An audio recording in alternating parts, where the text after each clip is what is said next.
ঈশ্বৰৰ পুত্ৰ জুবিন গাৰ্গৰ সৈতে যি আচলতে ঘটনা সংঘটিত হৈছে বা জুবিন গাৰ্গৰ লগত যি ষড়যন্ত্ৰ হৈছে সেই জুবিন গাৰ্গক যদি ন্যায় দিব নোৱাৰে তেন্তে জুবিন গাৰ্গৰ কলা অধ্যায়ৰ ন্যায় দিব সময়ে ন্যায় দিব ঈশ্বৰে। নমস্কাৰ, সকলোকে স্বাগতম জনাইছোঁ আৰু প্ৰাণৰ শিল্পী জুবিন গাৰ্গৰ সন্দৰ্ভত পুনৰ লৈ আহিছোঁ অন্য এটা বিশেষ খবৰ। ঈশ্বৰৰ পুত্ৰৰ সৈতে হোৱা কলা অধ্যায়ৰ বিচাৰ কৰিব সময়ে ঈশ্বৰে। যিহেতু দুখনকৈ দেশৰ দুটাকৈ ভিন্ন মত, ছিংগাপুৰ আৰক্ষীয়ে বাৰে বাৰে স্পষ্টভাৱে তিনিবাৰকৈ কৈছে যে জুবিন গাৰ্গৰ মৃত্যু স্বাভাৱিক মৃত্যু, জুবিন গাৰ্গৰ পানীত ডুবিয়ে মৃত্যু হৈছে। তাৰ বিপৰীতে অসম চৰকাৰ বা অসমৰ প্ৰশাসনে কৈছে, অসম আৰক্ষীয়ে কৈছে যে জুবিন গাৰ্গৰ মৃত্যু স্বাভাৱিক মৃত্যু নহয়, জুবিন গাৰ্গক হত্যা কৰা হৈছে। দুইখন দেশ ছিংগাপুৰ আৰু ভাৰতবৰ্ষ দুইখন দেশৰ কিন্তু মত বেলেগ বেলেগ। গতিকে মত বেলেগ বেলেগ হোৱাৰ বাবে হাৰি যাব নেকি চাৰিটা কালপ্ৰিট, যাৰ বাবে এতিয়া বহুতেই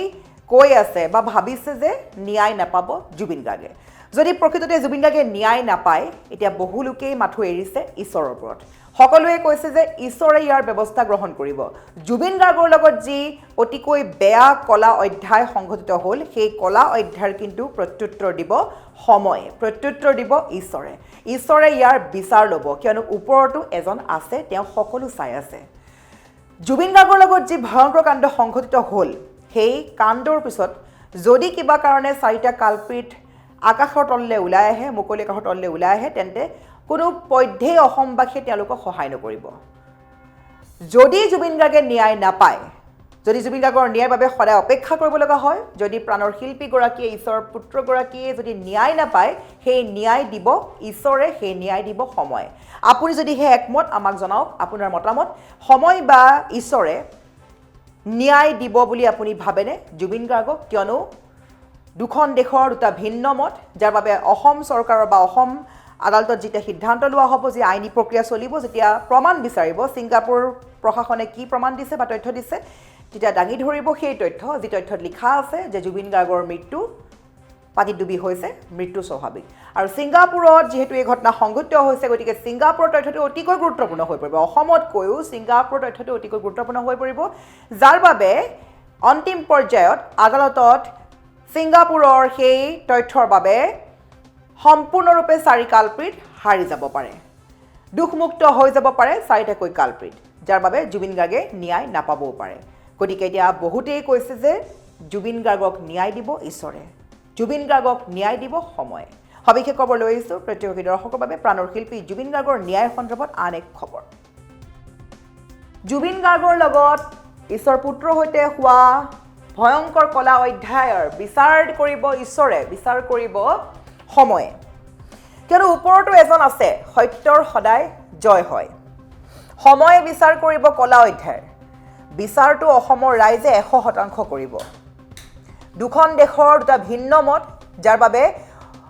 অতি সহজতে মুকলি আকাশৰ তললৈ ওলাই আহিব পাৰে চাৰিটা হত্যাকাৰী।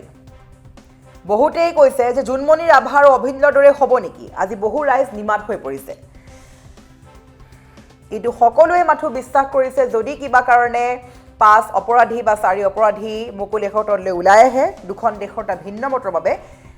যদি কিবা কাৰণে জুবিন গাৰ্গে ন্যায় নাপায়, তেন্তে ন্যায় দিব ঈশ্বৰে। আপুনি আপোনাৰ মতামত জনাওক, আপুনি ঈশ্বৰৰ ওপৰত কিমান বিশ্বাসী বা আপুনি আপোনাৰ দৃষ্টিত জুবিন গাৰ্গে ন্যায় লাভ কৰিবনে? ওপৰত যিহেতু এগৰাকী আছে, তেওঁ সকলোকে চাই আছে, গতিকে জুবিন গাৰ্গৰ লগত যি ভয়ংকৰ কাণ্ড ষড়যন্ত্ৰমূলকভাৱে তেওঁ হত্যা কৰা হৈছে, যদি সেই হত্যাকাৰী মুকলি আকাশৰ তললৈ ঘূৰি আহে, জুবিন গাৰ্গক ন্যায় কোনে দিব? যদি জুবিন গাৰ্গে ন্যায় নাপায়, যদি প্ৰমাণৰ অভাৱত, এভিডেন্স নোহোৱাৰ বাবে বা ছিংগাপুৰ তথ্যৰ ভিত্তিত যদি জুবিন গাৰ্গৰ হত্যাকাৰী হাৰি যাব পাৰে বা দুখমুক্ত হৈ পৰে আদালতৰ আইনী প্ৰক্ৰিয়াত, তেন্তে জুবিন গাৰ্গে ন্যায় নাপাব। কিন্তু ন্যায় জুবিন গাৰ্গক ঈশ্বৰে দিব, সময় দিব, সময় দিব প্ৰত্যুত্তৰ। এতিয়া সকলো অসমবাসী বিশ্বাস কৰি আছে, সকলো এৰিছে ঈশ্বৰৰ হাতত। বহুতেই কৈছে চৰি জুবিন গাৰ্গ, কিয়নো জুবিন গাৰ্গে ন্যায় নাপাওঁ বুলি বা নোপোৱা বুলি বহুতেই এতিয়া ধাৰণা লৈছে। কিন্তু চৰকাৰে যথেষ্টখিনি চেষ্টা চলাইছে যে জুবিন গাৰ্গে ন্যায় পাব লাগিব। আৰু ইতিমধ্যে মুখ্যমন্ত্ৰীয়ে এটা প্ৰচিকিউটৰ টীমো গঠন কৰি দিছে, য'ত অধিবক্তাৰ বাবে যাতে কেছটো হাৰিব লগা নহয় বা অধিবক্তাৰ বাবে যাতে জুবিন গাৰ্গৰ পক্ষৰ অধিবক্তা দুৰ্বল হৈ নপৰে, শক্তিশালী হ'বলৈ এটা শক্তিশালী টীম গঠন কৰিবলৈ কেইবাগৰাকী জ্যেষ্ঠ অধিবক্তাক নিয়োগ কৰিছে। এটা 5জনীয়া প্ৰসিকিউটৰ টীম স্পেচিয়েল টীম গঠন কৰি দিছে যাৰ বাবে জুবিন গাৰ্গৰ যাতে ন্যায়ত সহায় হওক আনফালে ক'ব লাগিব জুবিন গাৰ্গৰ সন্দৰ্ভত অধিবক্তায়ো মন্তব্য কৰিছে জুবিন গাৰ্গৰ সন্দৰ্ভত অধিবক্তাই কৈছে যে প্ৰাণৰ শিল্পীগৰাকীৰ ন্যায়ৰ বাবে 20 বছৰ পৰ্যন্ত অপেক্ষা কৰিব লগা হ'ব পাৰে এই কথা কৈছে অধিবক্তাই কিয়নো অধিবক্তাগৰাকীয়ে বাৰে বাৰে ক'ব চেষ্টা কৰিছে যে যদি দৈনিক শুনানি নহয় তেন্তে জুবিন গাৰ্গে ন্যায় নাপাবও পাৰে 20 বছৰ পৰ্যন্ত অপেক্ষা কৰিব লগা হ'ব পাৰে প্ৰাণৰ শিল্পী জুবিন গাৰ্গৰ ন্যায়ৰ বাবে সেইবাবে কোৱা হৈছে যে দৈনিক শুনানি অনুষ্ঠিত হ'ব লাগে দৈনিক শুনানি অনুষ্ঠিত নহ'লে ন্যায় নাপাব জুবিন গাৰ্গে 20 বছৰ পৰ্যন্ত অপেক্ষা কৰিব লগা হ'ব পাৰে অসমৰ ৰাইজে মন্তব্য চৰকাৰী অধিবক্তাৰ গতিকে এতিয়া প্ৰশ্ন হৈছে জুবিন গাৰ্গে ন্যায় পাবনে যদি ন্যায় নাপায় তেন্তে ন্যায় কোনে দিব আপোনাৰ দৃষ্টিত বহু লোকেই লিখিছে ঈশ্বৰে ন্যায় দিব প্ৰাণৰ শিল্পীগৰাকীক ঈশ্বৰে ন্যায় দিব সময়ে ন্যায় দিব যি কলা অধ্যায় তাৰ বিচাৰ সময়ে কৰিব সকলোৱে এতিয়া ভগৱানৰ ওপৰত সকলো এৰিছে যদি কিবা কাৰণে প্ৰাণৰ শিল্পীগৰাকীয়ে ন্যায় লাভ নকৰে তেন্তে ন্যায় দিব ভগৱানে ন্যায় দিব সময় আনকি জুবিন গাৰ্গে নিজৰ ন্যায় নিজেই ল'ব ওপৰতো এগৰাকী আছে সত্যৰ সদায় জয় তেওঁ সকলোখিনি চাই আছে গতিকে প্ৰাণৰ শিল্পীগৰাকীয়ে ন্যায় লাভ কৰিবই আপুনি আপোনাৰ মতামত জনাওক আমাৰ কমেণ্ট বক্স খোলা আছে প্ৰাণৰ শিল্পী জুবিন গাৰ্গৰ পুনৰবাৰ কৈছোঁ পুনৰ এবাৰ আপুনি প্ৰাৰ্থনা কৰক প্ৰে কৰক সকলোৱে যাতে হাৰ্ট অফ জুবিন গাৰ্গে ন্যায় পায় অতি সহজতে ন্যায় পায় তাৰ বাবে প্ৰত্যেকগৰাকী লোকেই পুনৰ এবাৰ কৰক প্ৰাৰ্থনা চৰকাৰী অধিবক্তাই কি কৈছিলে এবাৰ মন্তব্য শুনোৱা হওক অনাগত 20 বছৰ অসমৰ ৰাইজে চাই থাকিব লাগিব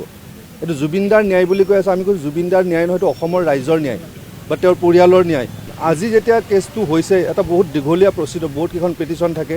এনেকৈ কিন্তু এইখন কোৰ্টত কেতিয়া হৈ নাহিব অনাগত 20 বছৰ অসমৰ ৰাইজে চাই থাকিব লাগিব গতিকে ডে টু ডে হিয়াৰিং কৰক চৰকাৰে যদি এইখিনি কৰিব পাৰিছে ডে টু ডে হিয়াৰিং কৰাটো একেবাৰে সহজ এখন খালি স্পেচিয়েল কোৰ্ট এখন ডেজিগনেট কোৰ্ট এখন এষ্টাব্লিছ কৰিব লাগিব তাতে এই কেছটো নিব লাগিব ডে টু ডে হিয়াৰিং কৰক এতিয়া চাওক সময় লগা যিখিনি কাৰবাৰ আছিল আজি তাৰিখলৈকে আছিল কপিবিলাক দি ল'ব লাগিব কপিটো যিহেতু আপোনালোকে জানে ইমান হাজাৰ পৃষ্ঠাৰ এটা চাৰ্জশ্বিট হয় গতিকে কপিবিলাক দিওঁতে সময় লাগিছে ডেফিনেটলি লাগিব কোনোবাই কিবা কপি পোৱা নাই কোনোবাই পাইছে এইবিলাক থাকিব খেলি মেলি কিন্তু অহা ডেটৰ পিছত 30 তাৰিখে যদি চাৰ্জ হিয়াৰিংটো হৈ যায় পিছৰ ডেটৰ পৰা কিন্তু সাক্ষী আৰম্ভ হ'ব সাক্ষী আৰম্ভ হ'লে প্ৰতিটো ডেটত কিন্তু সাক্ষী ল'ব পাৰিব আজি ল'লে কালি ল'লে পৰহি ল'লে গতিকে তেতিয়া ডে টু ডে হিয়াৰিং পূৰা কৰিব পাৰিব এতিয়া চৰকাৰৰ হাতত মোটামুটি আৰু 15-16 দিন টাইম আছে তেওঁলোকে যদি ইচ্ছা কৰে মই বাৰে বাৰে কৈছোঁ অসমৰ ৰাইজত যদি চৰকাৰে ইচ্ছা কৰে এতিয়াও এখন স্পেচিয়েল কোৰ্ট এপইণ্ট কৰিব ডেজিগনেট কোৰ্ট এখন দিব পাৰে য'ত ডে টু ডে হিয়াৰিং হ'ব কাৰণ আমি চাওক আমি যিকেইটা দাবী উকিলতে গুৱাহাটী আৰম্ভণিৰ পৰা কৈ আহিছিলোঁ যে স্পেচিয়েল পাব্লিক প্ৰচিকিউটৰ লাগে তেওঁলোকে বুজি পাই দিলে আমি CBI কৈছিলোঁ সেইটো নহ'লগৈ এতিয়াও কিন্তু বহুতখিনি ৰাস্তা খোলা আছে আমি বাৰে বাৰে কৈছোঁ যদি কিবা লেকুনা আছে এতিয়াও আমি বহুতখিনি আগবাঢ়িব পাৰোঁ